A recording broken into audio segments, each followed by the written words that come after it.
owner.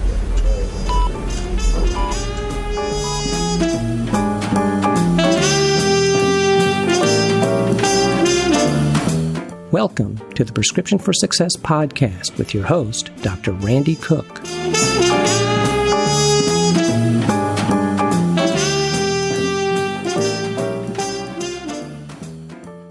Hello, everyone, and welcome to the Prescription for Success podcast. I'm Dr. Randy Cook, and I'll be your host for the program. Before we get into today's interview, I want to remind everyone, as always, that our podcast is sponsored by MD Coaches, a company dedicated to developing and empowering physicians and other healthcare professionals to realize a greater potential and to achieve a greater level of satisfaction in their chosen fields. You can find MD Coaches on the web at mymdcoaches.com. Well, my interview guest today is Dr. Hetal Thakore, who took on the role of hospitalist administrator at the Medical College of Georgia immediately after finishing his internal medicine training at that institution. Over the next 17 years, he has refined and expanded that role, and today he not only maintains a clinical presence as a hospitalist, but he also owns and operates a medical consulting company based in Augusta, Georgia. He has an interesting story to tell about that evolution, so let's hear that interview with Dr. Hetal Thakore.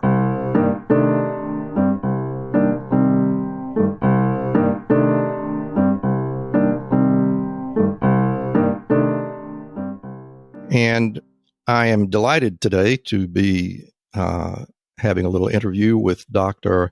Hetal Thakore from Augusta, Georgia. Dr. Thakore is a hospitalist and actually a medical administrator in many capacities up in Augusta, Georgia. So first things first, Thakore, thank you very much for being here and welcome to the program. Thank you, Dr. Cook. I really appreciate being here. Well, it is a pleasure to talk to you, and I'm excited to find out all about you. I'm excited to find out what's going on over in Augusta, Georgia, where I did my surgery training many decades ago. I bet it's not nearly the place it was that I left. Yeah. So, but let's talk about you. I know that you were born in India, but you were not in India very long after that. Tell us about the move to the U.S. and what, if anything, you remember about those early years. Sure. So my father is a mathematician, was a statistics professor in the local college in India where he grew up. Essentially, he had an opportunity to come work here in a pharmaceutical firm in New Jersey. And so I came here with my parents when I was about a year and a half old, stayed in New Jersey, and then promptly moved to Tennessee in a couple of years. And so most of my childhood was in Tennessee outside of Nashville. And now, was your dad in an academic position in India, or was he more connected with industry? What was he was? He was position? In an academic position. He was, interestingly, they start and finish school very early there. He was teaching in the university at about 21, 22 years of age. So there was this position in New Jersey, but how soon was it before you moved to Clarksville? I think we moved to Clarksville when I was in preschool, maybe. I think I remember starting kindergarten there, so very young. So maybe 3-4 years in New Jersey? Absolutely. That's right. Yeah. Okay. And what prompted the move to Clarksville? My father decided he was going to go into business for himself. And he had a friend here there in Tennessee who had a distressed business that he was going to close down. My father proposed to him that he would lease it for just pennies because it seemed that he was going to close it anyway. And my father's plan was, through some stubborn hard work, he was going to get that business up and going again and thrive. And he indeed did just that. So he stepped out of the academic role at that point and has been businessman ever since. Is that right? Yes, sir. And sounds like, as I look at the rest of your bio, that his capability and performance as a businessman may have had a significant influence on your development. Is that right? I think something through sheer osmosis maybe landed in me as well. Well, along those lines, obviously you began to think about medical school at some point. So when did that become a possibility for you? So interestingly, someone asked me that recently while we were recording our podcast. And you know what? This sounds very cliche, but I remember being in the first grade, and way back then, physicians would wear those silver discs sometimes on their forehead. Yeah, the otolaryngology mirror over the head. Mirror right? to reflect the light, I think, and that sort of thing. Yeah. And so I remember very distinctly in the first grade talking about careers, and I remember seeing a picture in a little cartoon book or something like that with the physician wearing that on his head, and I was like, "This is what I'm going to do," and it just stuck. It stuck to me, and there was no real rhyme or reason. I know, oftentimes coming from Eastern cultures, there's a push to go into medicine and that sort of thing, and I can say I was very fortunate that my parents never really pushed me to do anything in particular. Their mandate was that I get an education. It wasn't, basically go do what makes you happy and get highly educated in that. But there was no push to go into medicine. It, I see. Essentially just happened on my own. But it sounds like it was kind of in your head really very early. And you just never did seriously consider anything else. Is that correct? That is. I will say that at one point in college, I had a discussion with my father. I remember talking about potentially considering being a professional guitarist and starting a rock band. Oh, don't we all want to be musicians? And really? And my dad, it was funny because I remember talking about this over dinner with my parents, and after dinner, my dad was like, "Hey, I've got a really good idea." I'm like, "What's that?" He's just like, "Well, I think you should definitely go do that. I think you should go be a rock star. But this whole thing about medicine you've been talking about, you're already in college, you've already taken the tests. Go do that. And, afterwards, when you're done, you can just go play guitar on stage." I'm like, "Okay." I'm like, "That seems reasonable." Not knowing he's duping me, of course. And what a wise man he was. Yeah. That's great. So you went ahead with the intention of heading into medical school. Did your undergraduate work at Vanderbilt? Is that correct? Yes, sir. I did. And how did you happen to pick Vandy? We were close to Vanderbilt. To be frank, most, if not all, my friends were going to the University of Tennessee, and my intent was to go there. And that single reason, the fact that I wanted to be there so bad with my friends, my parents were pretty adamant that I go to Vanderbilt. I had applied, I'd gotten in early, and so I ended up going there. Initially, it was I was hesitant. Looking back on my time at Vanderbilt, it was a wonderful experience. I mean, aside from the academics, aside from the academics, there were people there from all over the world, and it was just a great experience meeting people. And the academic experience overall, did you find it challenging, or has school always been pretty easy for you? What's the story on that? Well, school had definitely been easy for me until I got to Vanderbilt.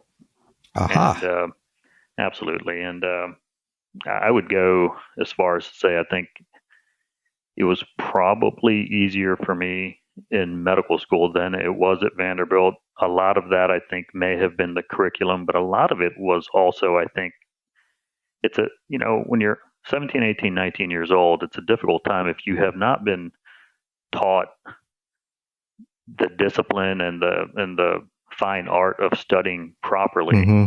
it's something that I initially had to stumble through. Right. Because more is, of course, not necessarily better when it comes to studying, and things like that I learned. So you found high school not particularly challenging in Clarksville. Is that what you're saying? And then it was different. Definitely. Yeah. Definitely. But clearly, it was reasonably successful for you, and you went on to medical school, and you went to one of the Caribbean schools, and I'm really interested to hear some more about that. How did you pick that, and what was it like, and so forth?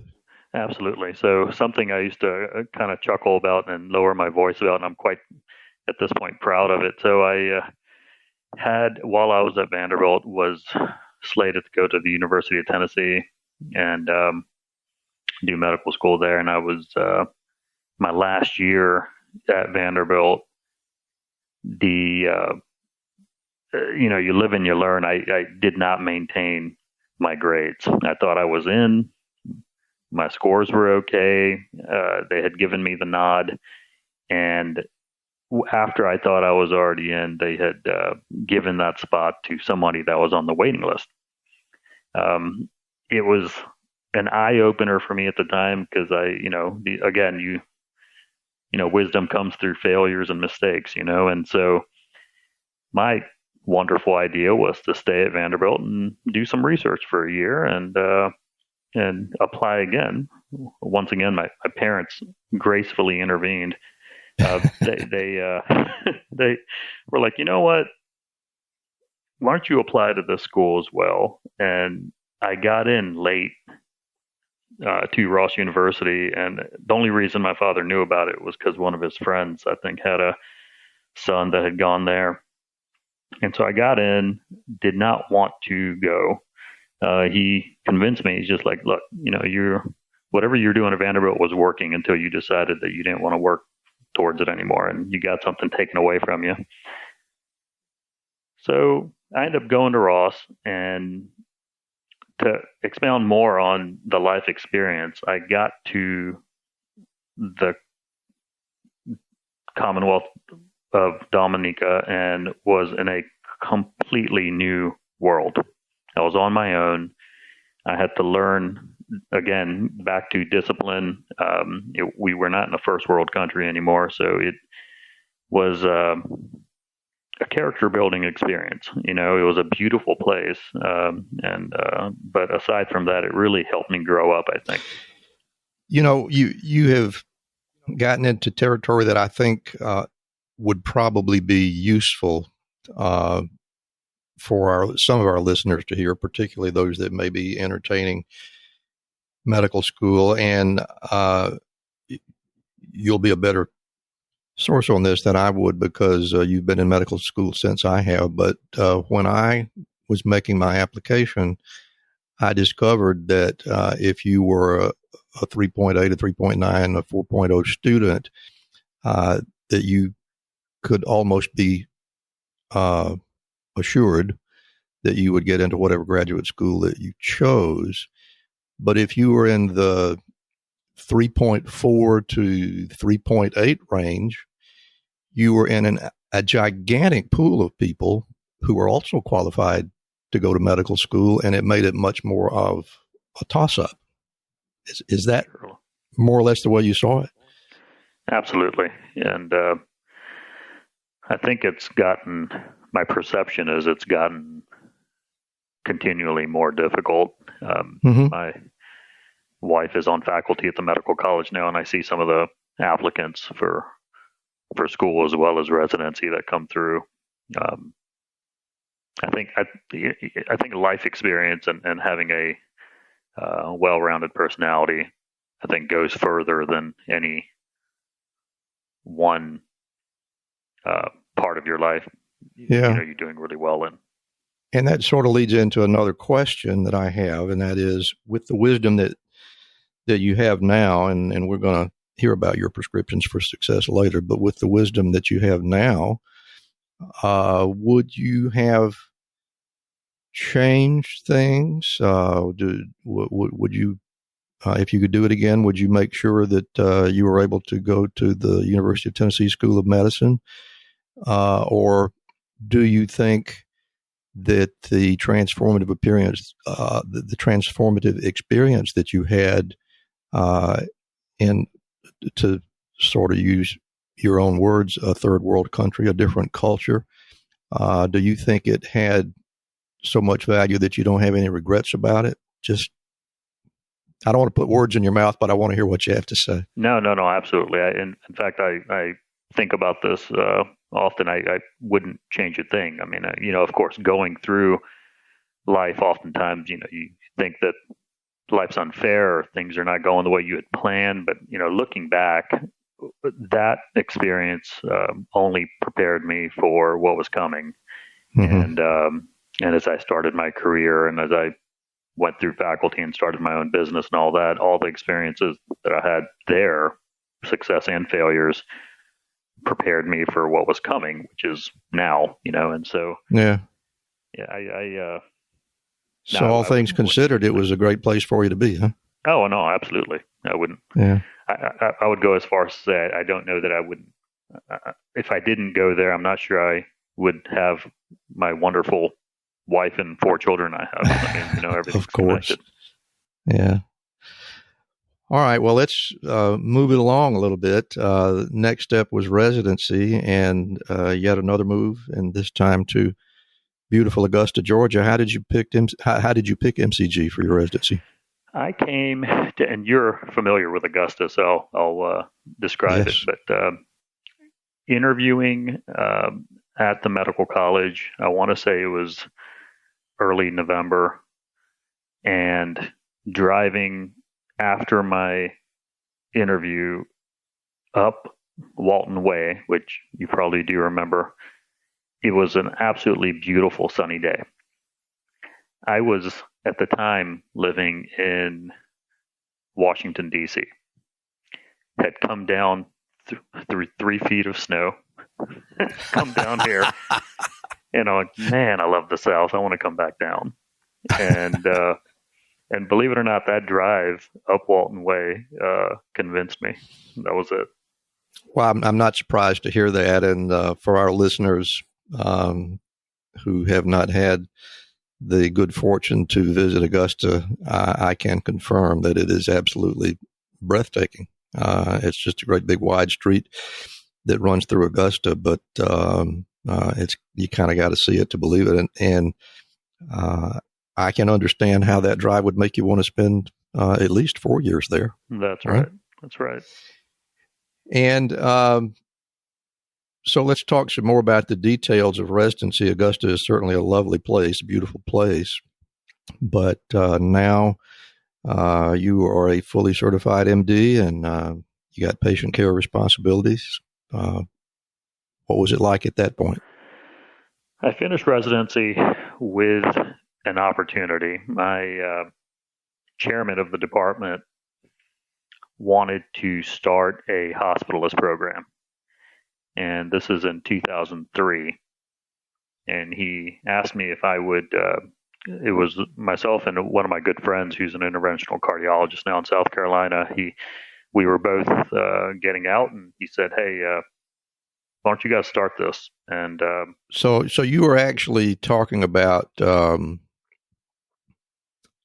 career opportunity in Augusta in connection with the medical school, or at least in connection with the university, before you ever finished your residency training. Is that right? Yes, sir. All right. So tell us more. Yep. So my friend who had plans to go, he had a year that he was going to be doing something before he started his cardiology fellowship. So he was a short-term plan, and mm-hmm. I didn't have any plans. And so he goes, would you basically run the program, because you're going to end up being here, assuming you like it, longer. And I was like, I don't even know what this is. And of course, I've never ran anything. But that was about the time that they were just beginning to invent hospitalist, if I'm not mistaken. That's when they were really formalizing the concept, for sure. Yeah. So took it and ran with it. Built that program up over the next 4 years, and as you know, hindsight's 2020. It really took off, and added more positions, and at the time added some physician assistants as well, and kept doing that until about 2007, when I decided I felt like I'd kind of outgrown what I was doing and wanted a new adventure. And what was this new adventure? Sure. So, so University Hospital, again, as you know for sure, since you've been here, is a large community hospital in the city, and the CEO of the hospital somehow contacted me. I don't know through who. They were looking for a director there. Yeah, and I just want to emphasize to our listeners who might not understand, the name of this hospital is University Hospital. It is directly across the street from the Medical University campus, but yet it is a fully independent and private hospital.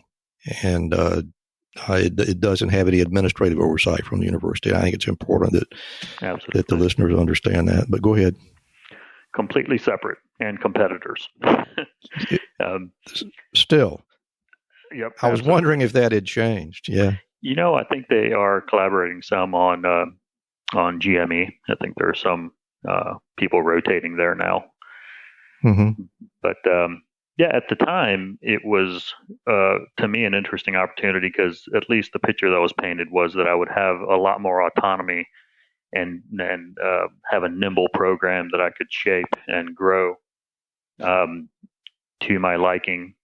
And to me, that was an interesting opportunity, because, as you know, academic programs and large medical centers that are academically based have bureaucracy, probably appropriately so, but it's there. And being in a situation where I could see potential opportunity to take care of patients better and act on it and have the green light from administration, to me sounded wonderful. I got there and I thrived. I really quickly, I think, sorted out. And I think a person doesn't necessarily know coming out of residency if they are, quote unquote, made for academics or, quote unquote, made for community practice. In fact, even to this day, when I'm interviewing physicians for our program, I'll tell them, I'm like, look, this is something that you think that you want to do this, and I really hope you want to, and I hope things work well, but I want you to know that if you come here and 6 months from now, you're not happy, I want to know, because I want to help you get to where you want to be, because either one is not for everybody. You got to figure out which one you're made for. And just to make sure that I'm clear on this, when you, after you finished your residency and joined the University Hospital Organization, as a hospitalist, did they already have Did they have a hospitalist service at that time, or was this something that you were inventing? How'd that go? Yes, sir. That was. I think there were some faculty that were doing some informal inpatient work. I think it was mainly just being on the teaching inpatient service 1 month every few months. I see. That sort of thing. What I ended up starting was a dedicated hospitalist program that was working in parallel to the teaching service. So this is pretty much your invention for them. For better or worse, yes. Yeah. That's pretty impressive for a guy that just walked out of his residency, just finished. And it floated. Of course, I had a lot of help from the chairman. He definitely wanted this to take form, and so I definitely had help. And I wonder if that's what the people at University Hospital saw and contact me. But do you think your family experience with operating a business was helpful to you in that regard, or was it of no consequence? What do you think?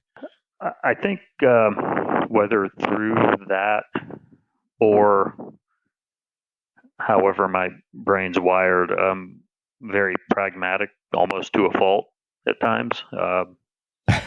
And I think that probably helps. I hate to, if my wife would weigh in on it, she may have something to say about that,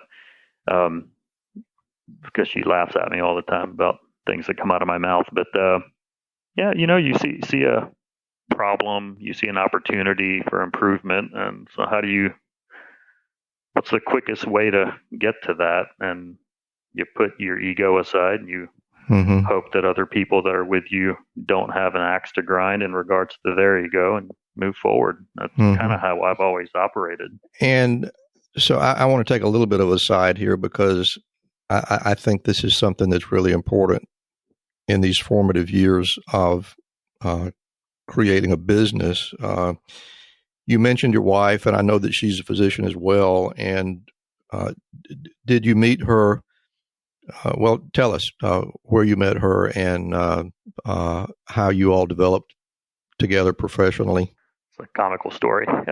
So good. That kind of dovetails into what happened in my career. So I was at University Hospital for some time, and realized I was made for this, and I think wanted to do things a certain way. At the time when I came on as the director for that program, I was directly employed by a large group, a hospitalist group, who had contracted with University Hospital. And so I was an employee of theirs, I see. And things I wanted to do, they were like, no, it's not going to work that way. And while I was very happy at University Hospital, it became apparent that I didn't like the company I was working for. And so at the same time, I think they realized they didn't like me. And so they said, well, we don't want you working here anymore. And I said, okay. Is it too complicated? And if it is, you can just say, I don't want to go there. But I'm interested if you can share where you think you disagreed, what made it difficult to work with them. And no, I have no problem sharing about it. I'm trying to think. I think it was mainly the person I was answering to in that corporate structure. I'm not sure. And was that another physician? Yes. And okay. And at the time, I remember thinking that maybe this physician hadn't had much clinical experience, and maybe some of the responses I was getting were related to inexperience from that standpoint. And once again, I mean, like I said, almost to a fault, I think I likely just said things directly, and not meaning any disrespect whatsoever. But, if we're trying to do this, why are we not doing it this way? Unless we have a better solution, which it sounds like nobody's offering that up, and so I do remember when he came to town to say, hey, we're not working with you anymore. I don't remember what led up to that specifically. That gave me kind of put a smile on my face, because I was like, okay, well, now I'm forced to go do something on my own. So I promptly incorporated and started a hospitalist group. Fabulous. And I started it and just started practicing there at University Hospital. But within that time frame, that company did come back and say, we reconsidered, we made a mistake, we want you to stay on. Remember medical school? You were confident, studious, hardworking, and you learned what to expect in all manner of patient care. Then reality struck. Regulations, expenses, staff management, and administration. Is this what we signed up for? Stress on the verge of burnout, no time for family, or the reason we got into medicine. Helping people. What are the options when you're afraid you're in the wrong career? Transition? Teach? Quit? What if there was another way? MD Coaches can help. We're a team of medical professionals with a century of experience in the clinical and business sides of medicine. More importantly, MD Coaches has been where you are, stressed and trying to navigate a world school didn't prepare us for. MD Coaches is your mentor, your confidant, to help you make your practice shine, navigate administrations, and successfully lead staff and projects. Or if you're ready to transition, we can help there too. MD Coaches is doctors helping doctors. Visit our website to receive a free, no-obligation consultation. Go to mymdcoaches.com/RX. That's mymdcoaches.com/RX. Isn't it time someone else was on your side? Don't let the business of being a doctor stop you from doing what you love. That site again, mymdcoaches.com/RX. Visit us today. Physician Outlook is a new magazine platform built for physicians and by physicians, and it's designed to showcase unique physician talents.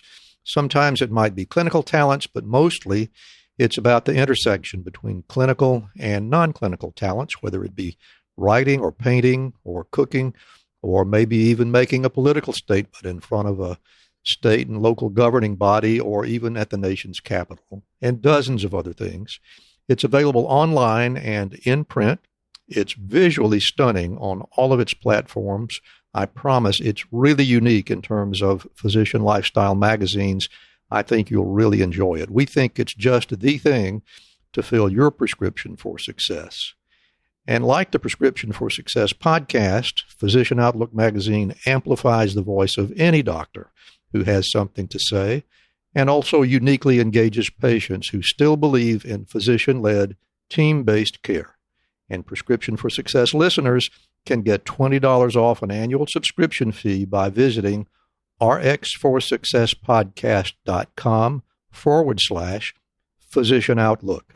Well, I want to make sure I understand this. So you started a hospitalist group at university. Were you working competitively with this group that you just left, or had they just gone away, or so what's the situation? At that point, yes, it would have been in competition. Yeah. They shortly after that they weren't there anymore. Essentially, I think the hospital ended up bringing their hospitalist in-house. But I bring all this up because during that time period, I, for a short period, went to work at the VA full time, incorporating and enrollment and credentialing with insurance. All that takes a good bit of time. And back then, it used to take 6 to 9 months easy. So I had to make money, and wanted to see patients. So I went and took up a job at the VA, and I knew some of my previous faculty members on faculty there. So I got in there and ended up meeting my wife, who was at the time a medical student floating around, and just met her in the hospital. And that's how we met, just to answer your previous question. Okay. And so at that point you were, I'm trying to do the arithmetic, about how far out from residency were you at that point? I started my business in 2008. Okay. 5 years after residency. Okay. All right. So carry on.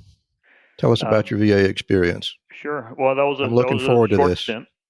It was. Well, I mean, I already had plans to, as soon as everything was in line for my business, the intent was to leave the VA, and I was pretty upfront about that back then as well, to the powers that be at the VA. Mm-hmm. But yes, I started a inpatient medicine group, and brought on a colleague of mine that I had met, and back then there were no nocturnists. We did it. Now what we would call old school, I guess. I would both of us would work, and I would take call tonight until tomorrow, and work again tomorrow. He would be working. He'd take call tomorrow night. We basically were taking call every other night. And I remember the weekends, I would get 12 hours off on a Saturday or Sunday, or he would get 12 hours off on a Saturday or Sunday, and built it up. Ended up talking to a colleague who I had met by then, who was a longstanding infectious disease physician in the community here. Had practiced here for about 30 years, and he was the only infectious disease physician in town outside of the medical college. Wow. And at the time, what I was doing was managing perioperative patients. So the surgeons really appreciated our involvement. We would basically either admit or consult on acute cases that would come in for the surgeons, or even scheduled stuff that had a lot of chronic medical comorbidities. So we would manage them, optimize them for surgery. The surgeon really appreciated it. Post-operatively, we managed complications, any routine medical stuff, and got them out of the hospital as efficiently as possible. But the reason I wanted to explore the infectious disease part of it was because, of course, that ties into a lot of the perioperative or post-operative stuff. Right. And this infectious disease physician, Dr. Jack Austin, who's now a great buddy of mine, ended up joining the practice, and he and I ended up essentially owning the practice and building it into a multidisciplinary business. We had the inpatient, we had inpatient and outpatient infectious disease. We added primary care, added an infusion center, and a pharmacy, and all of it was packaged into one big umbrella corporation. And now, in which of the clinical settings in Augusta was this happening? This is not still at university, is that correct, or is it? By the time we got all this done, we were at university. We were at all the community hospitals in the city. And, I see. Back then, that was 3 hospitals, 3 acute hospitals, 1 LTAC, and 2 rehab units. So you're covering a lot of territory. Absolutely. We were not doing the inpatient stuff everywhere. We were only doing it at the acute hospital, university, the LTAC that was close to there, and the acute rehab that was close to there, only because it was a continuum. Patient comes to hospital, stabilized, goes to LTAC, gets better, needs rehab, goes to rehab, and we were following the patient all the way through that. And it was just a absolutely beautiful thing for the patient, just from a continuity standpoint. Yeah, sounds like. So you got to be pretty proud of that. Yeah, I am. I definitely am. The business itself, unfortunately, hit rocky waters, and I'm now very comfortable talking about that as well because it's in my distant past. But it grew into quite an entity. We later, as the years went by, I think by 2012, we had 3 or 4, I think, contracts for the hospitalist. We had 18 doctors, I think 18 hospitalists, I think 4 or 5 infectious disease, 2 primary care, 3 offices. And I was living and, frankly, slowly dying because of this business. And we had by then hired a CEO. And the CEO, we got into a situation where Dr. Austin was doing his infectious disease, trying to take care of patients. And I'm running around all over the state of Georgia and going in South Carolina, keeping things held together. And unfortunately, we got into a situation where the CEO had put us in some financial calamity for his own gain and some other issues that basically I ended up divesting myself of the business. Yeah. In 2013. Well, I don't have to point out to you, and probably for a great many of our listeners, that is certainly not the first time that has happened to any physician. It's unfortunate. It's such a common. Yeah.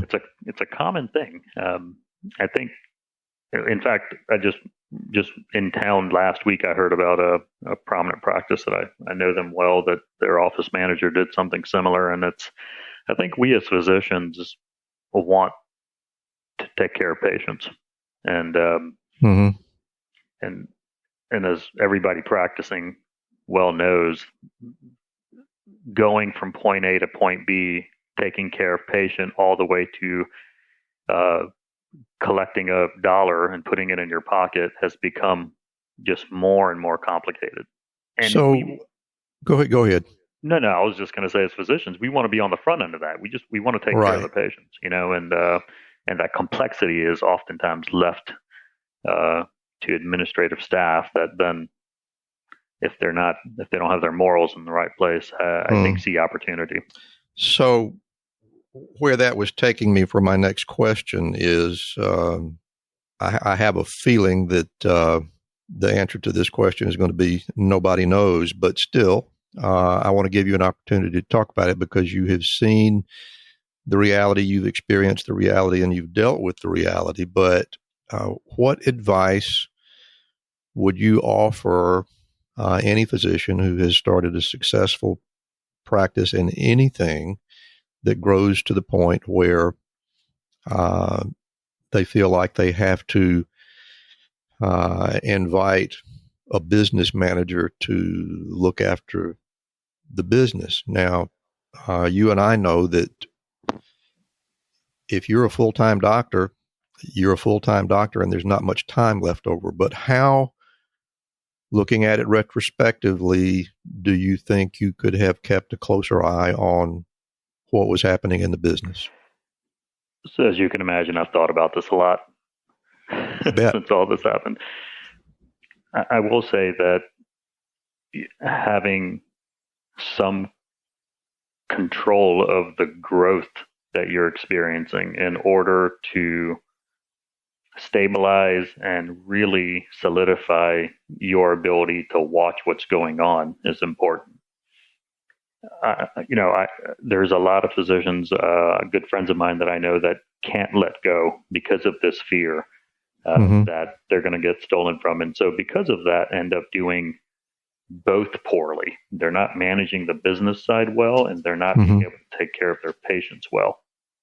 I think it's valuable to carve out a certain amount of time to be able to focus just on the business aspect so that the other time is for your patients and your family or hobbies or whatever it is that you enjoy in life. But, trying to do both at the same time, I think oftentimes does not work well.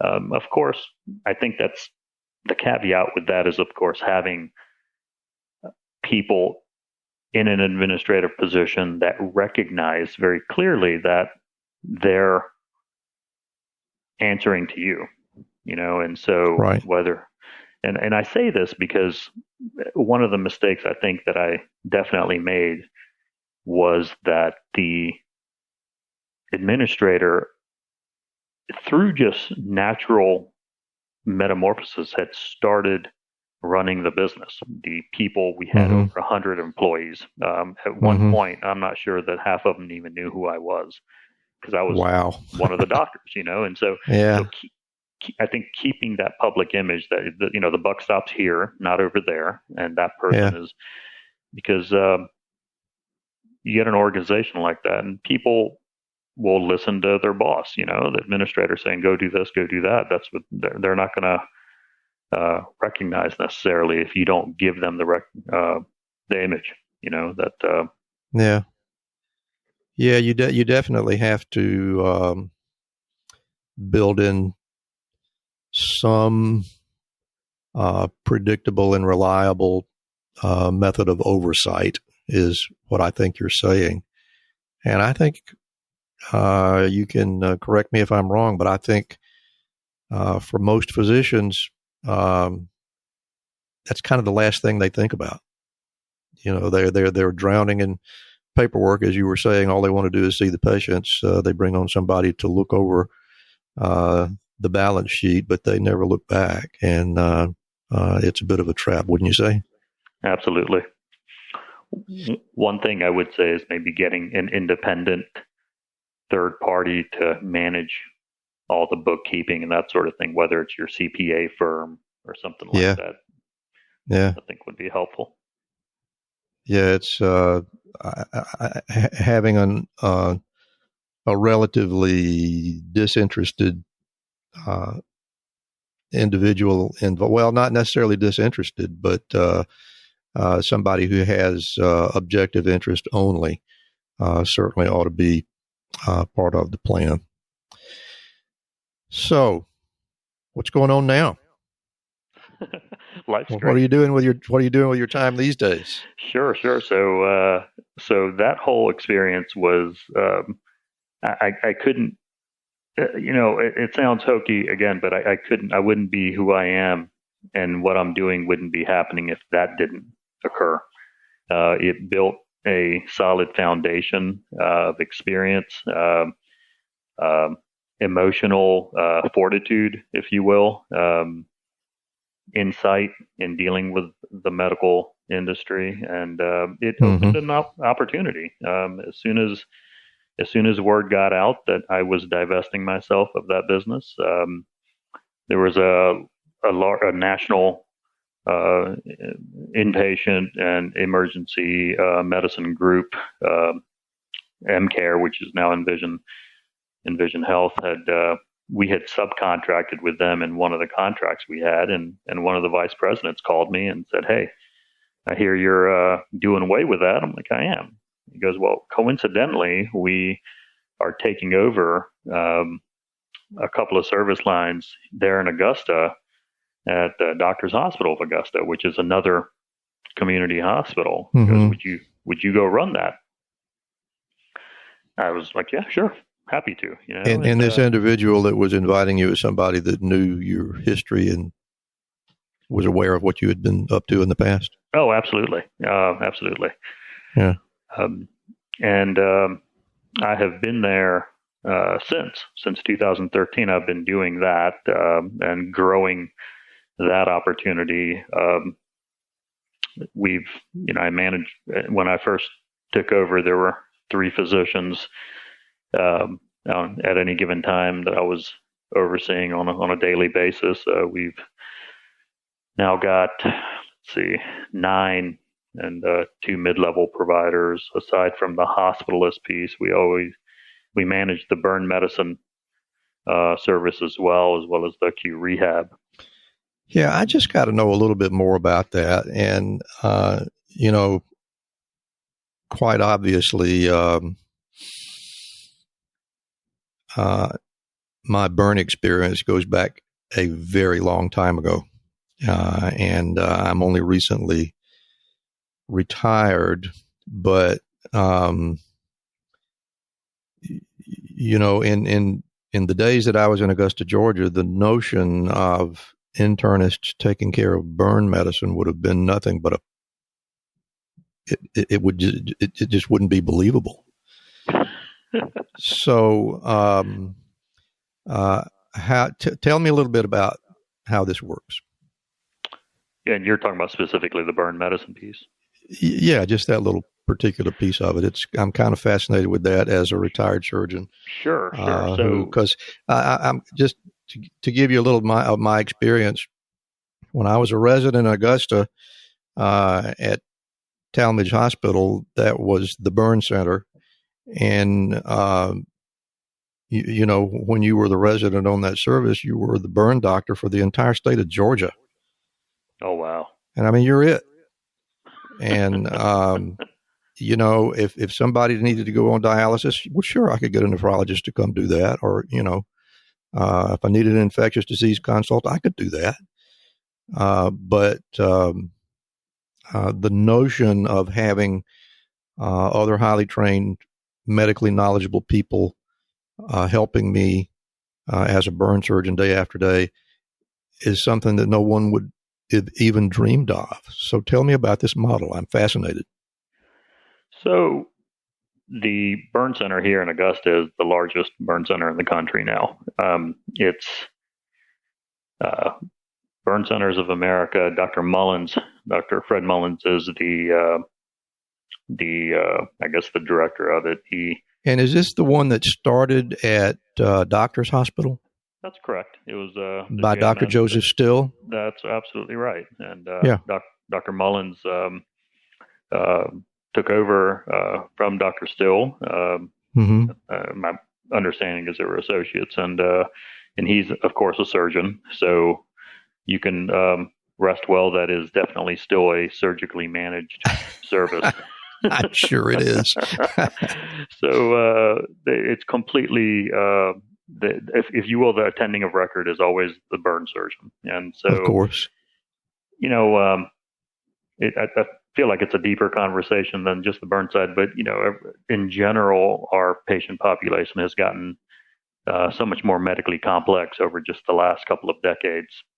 Right. That the surgeons do what they do really well, and want and I think maybe need the insight from internists to manage any acute medical issues prior to chronic medical issues thereafter. I'm sure through the hospital stay.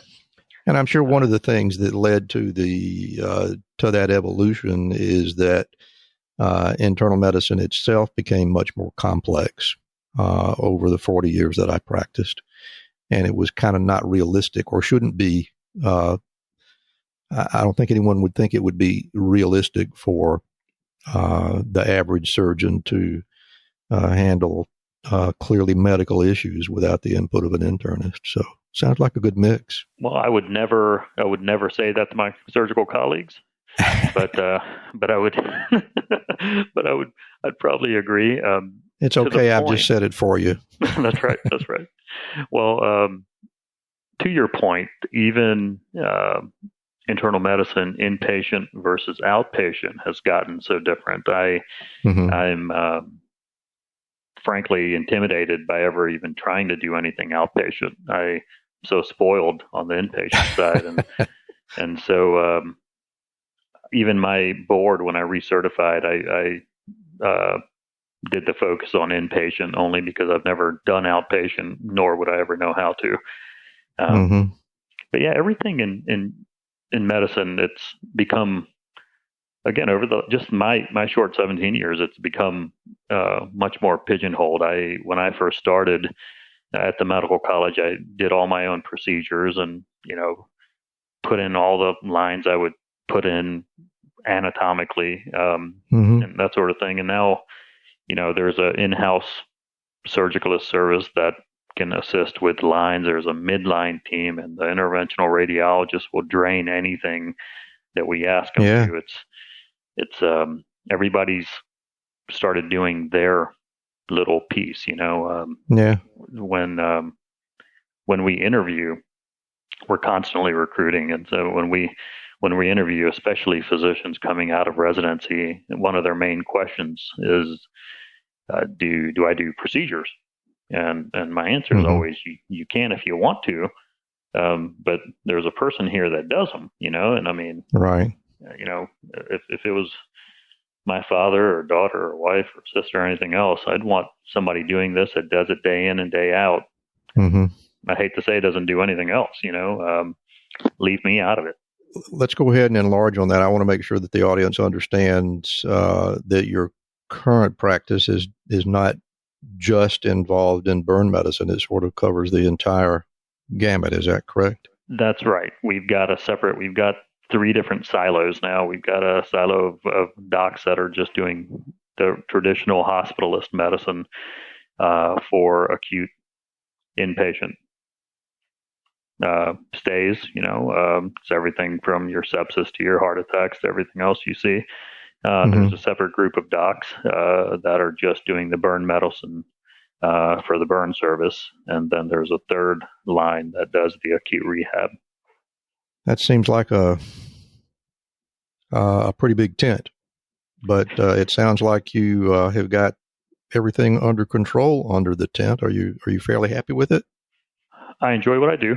I really, it's you gotta keep the ship afloat. I do enjoy it. I've gotten comfortable with the idea of liking the fact I really enjoy marrying medicine to economics now. I've come to realize that about myself, that it's fun to try to figure out how to make things happen that are in the best interest for the patient. And it's so incredibly important in today's world in a way that it certainly was not when I started my practice. Everybody was aware that what we're doing is expensive, but the payment models and the amount of dollars and cents that are involved is just incredibly profound. And my most recent impression is that as a physician, you got to make a decision if you want to be simply an employee and never think about anything other than going and taking care of sick people. And if not, you really have to be highly knowledgeable of medical economics. And it sounds like you've picked option 2 and you're actually doing very well with it. I'm learning, you know what I mean? I mean, you have to constantly stay up because, as you know, everything is changing. It changes every day, sure. And I would say we're in the middle of a flux now. But I do enjoy it for sure. It's quite a story. Well, speaking of other things, let's talk about what you do when you're not functioning in the capacity of a physician. Did you ever make any progress toward becoming a musician? Routinely thinking about it. Good. Routinely thinking about it, but But I also understand that you are also a successful podcaster. So, teach me something about podcasting. Oh goodness! So I think it remains to be seen if it's successful or not. But ultimately, I'm enjoying it. So from that standpoint, I suppose it's already a success. But a couple of years ago, I started thinking about doing something like this, only really as a diversion for me initially, because I really enjoy music and recording music and that kind of thing. And I was trying to do that, and it was becoming readily apparent that I didn't have the bandwidth outside of work to do that, just because I wanted to spend quality time with my wife and kids. And sure. And I was sitting with a friend of mine who's now my partner on the podcast, and was telling him I wanted to do this just months ago. And he's just like, well, why aren't you doing it? Let's just do it. And I want to do it with you. And so we started it, basically. I had initially thought about really just having a medical slant on it, and having a lot of good friends and contacts in the community, and then having him, who has a very different background than me. We decided that let's do this just from a general topic, interesting current topic kind of standpoint. And so he's not medical at all, is that right? So it's funny, in the first episode, people will definitely get a little bit of biographical data, but he used to work for a device company, a couple of different device companies, and that's been that's really been his forte in medical, and recently then started an age management business. But really his background is in combat sports, and he's a retired boxer and kickboxer, and currently is training a professional boxer for a fight that's coming up. And so that's interesting. Absolutely. No, great guy. We have great conversation normally, but that's kind of what we started thinking. We can have great conversation with a guest, and we just talk to interesting people.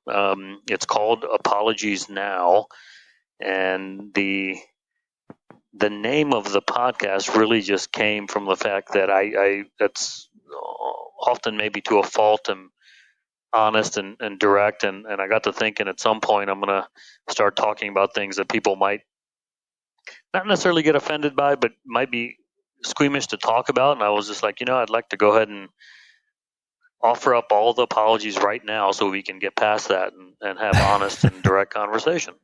I think that's a great idea. Well, it's let's see, like I said, it's definitely been nice for me just to have a hobby and something to do beyond my normal clinical activity and that sort of thing. And so what kind of guests have you been talking to? Let's see. So, we started this right before the whole pandemic hit. And so really quickly, the first person we ended up having was a emergency physician who is helming a COVID unit at the medical college here locally, and then had a infectious disease physician who's a virologist talking about viruses, a banker. When a few months ago, if you remember, oil prices dropped to negative, and we were trying to get some clarity on what that meant and why that happens. A psychologist recently talking about what it means to be happy from his standpoint and how he tries to get people to that place in their lives when he sees them. There is a retired NHL player who is a buddy of ours that's a great guy who played for the New York Islanders and then went to Russia for a while to play and came back and retired. Now is in the credit card industry. Just had him on. A RN who went to Brooklyn to take care of COVID patients and then got stuck in the riots and made her way safely back over here. Have a gentleman coming on soon who is retired military, who has, my understanding has got a facility in the city that takes care of retired law enforcement and retired military who have substance abuse and psychiatric issues to try to rehab them to live normal lives. That's a pretty good lineup. Honestly, well, it recently has had a medical slant just because of current events in the world, but that hasn't been by design. And do you do this in much the same way that we're doing here? You get on a satellite link and have a conversation? Is that the way it works? So we've got some equipment, and we just do it face to face with. Oh, great! I bet that's fun. It is. It's been fun, and you definitely. It's very conversational, much like you and I are doing, but in the same room, we've been socially distancing. We've got long wires and masks and that sort of thing. And we've got to, right now we've got to be responsible. So we've been doing that. But yeah, for folks that go on and listen, I think they would enjoy it. And there should be more diversity coming soon if we can get back to some sort of normal away from this pandemic situation. It sounds like a really great diversion for you, and it sounds like it would be very entertaining. So I'm definitely going to give it a listen, and I suspect that some of our listeners will join in as well. So I look forward to that. Wonderful. I hope you appreciate it. So, well, Hetal, it's been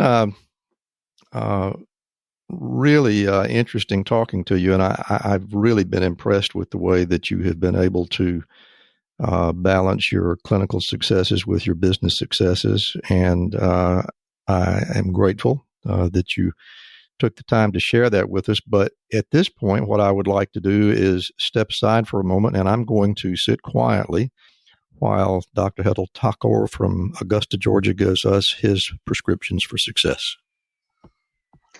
Well, thank you for having me. First of all, I've really enjoyed it. In regards to the prescriptions for success, goodness, I will say from a personal standpoint, it's a ongoing desire to excel in what you do, and I think that desire comes from wanting to hold on to the passion that I think one has when they initially go into an endeavor. And so if we're talking specifically about medical practitioners, whether it's medical students or PA students or whatever, the passion for taking care of people and understanding the human part of that, I think sometimes maybe get lost as time goes on in people. And I feel like holding on to that and recognizing that we're in a rapidly changing environment in our industry, and oftentimes it feels like we're just looking at numbers or we're looking at problems and diseases, and really trying to keep in mind that the reason we're here, the reason we're in this game is because of human lives, and never forgetting that, because at some point that is going to be the fork in the road, and recognizing that, I feel like, has always helped me make what I thought was the right decision, because and as I think everybody in this game recognizes nowadays, it's not there's going to be times when the only satisfaction and reward you are going to get is that you know that you did the right thing and you made a significant impact in somebody's life. And if that occasionally is not enough, I feel like a person has lost their way in regards to understanding why they're doing what they do. And so, without getting too complicated, I think that's utmost, that's number one. The second thing is really just understanding that your colleagues are human and they are by no means perfect, and we shouldn't expect perfection. And I think we more than ever work in an environment where we all, as a team, have to take care of patients, and recognizing that we are here, whether you are a physician or a nurse or a respiratory therapist or whatever it is, we have to work together and communicate and understand that we all have the same goal, should have the same goal, which is the betterment of the patient. Lastly, I would say from a personal level, you have to take care of yourself, and I think you have to focus on that, and recognize that whoever is in your life with you, your partner, your spouse, your children, are a part of this as well, and respect that, appreciate them, spend time with them, and also make sure that they are aware of what you are getting into, because it really is a life decision. A lot of folks, I think, now may feel like, no, we're getting into more shift work and this and that, but that's fine. But at the end of the day, we are back to number one, dealing with human lives, and that means that we may have to sometimes do things or stay longer than we initially expected, and I think everybody has to be cognizant of that. That's, I think, a relatively simple recipe for some degree of longevity. I'm not sure that I've figured it out yet, but it seems to be working well for me. Well, I think that's a pretty good prescription. And I appreciate you taking the time to talk with us and share your prescription for success, and wish you great success in the future. Before we go, I want to give you an opportunity to tell our listeners how they can find you, how they can follow you. We certainly want to know where to find your podcast. So go ahead and give us the list if you like. Yeah, surely. So the podcast is on Apple and on Google right now. It's called Apologies Now, fairly easy to find. The website is apologiesnow.com. My Instagram handle is Hetal Thakore. I'm on Facebook as well. And truly, if anybody's got any questions, any concerns, anything I can help with in regards to how their career may unfold, if they've got any questions, I'm happy to help anytime. But as far as the podcast, have a listen. You might like it. Well, once again, Dr. Hetal Thakore from Augusta, Georgia, thank you so much for being with us. It's been a pleasure, and we wish you great success in the future. Dr. Cook, thank you very much for having me.